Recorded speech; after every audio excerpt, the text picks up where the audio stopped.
Didn't know who Robert Sutherland was? Well, it's time to educate.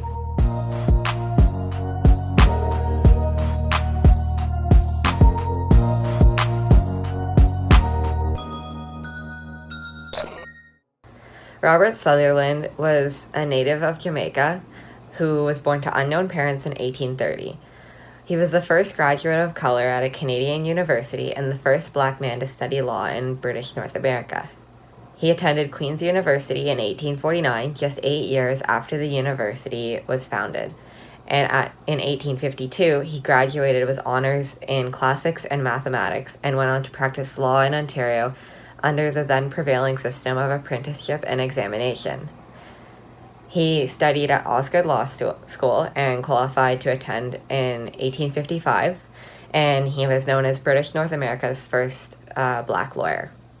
He started his legal career in Berlin, Ontario, which is now Kitchener, and then settled in Walkerton, where he practiced law for more than 20 years, served briefly as the town's reeve, who is a senior official with local responsibilities, and had connections to the Underground Railroad and the Black Diaspora. Robert Sutherland passed away in 1878, unmarried, and left a large bequest, his entire estate of $12,000, to Queen's University. This money was roughly equivalent to the institution's annual operating budget at the time. This donation was the largest that any one person had yet given to a university and came at a time where Queen's was battling its way out of poverty. The university had lost most of its endowment in a bank collapse a few years earlier. Sutherland's gift was used to launch a fundraising campaign that helps Queen's from being annexed by the University of Toronto. In appreciation, Principal George Monroe Grant ordered that a large granite tombstone be placed on his grave in Toronto's Mount Pleasant Cemetery, where it still stands to mark his connection with Queens. In 1973, the city of Kingston dedicated a plaque in Grant Hall to his memory, and in 1997, the Robert Sutherland Memorial Room was established on the second floor of the John Dutch University Center.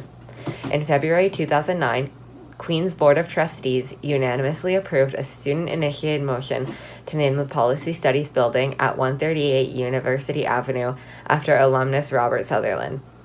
The Walkerton branch of Bruce County Public Library, which now sits on the former site of Sutherland's office and likely home, contains the Sutherland Archives Room, and to this day, there are numerous awards given to Queen's University students in Robert Sutherland's name. And now you know who Robert Sutherland was.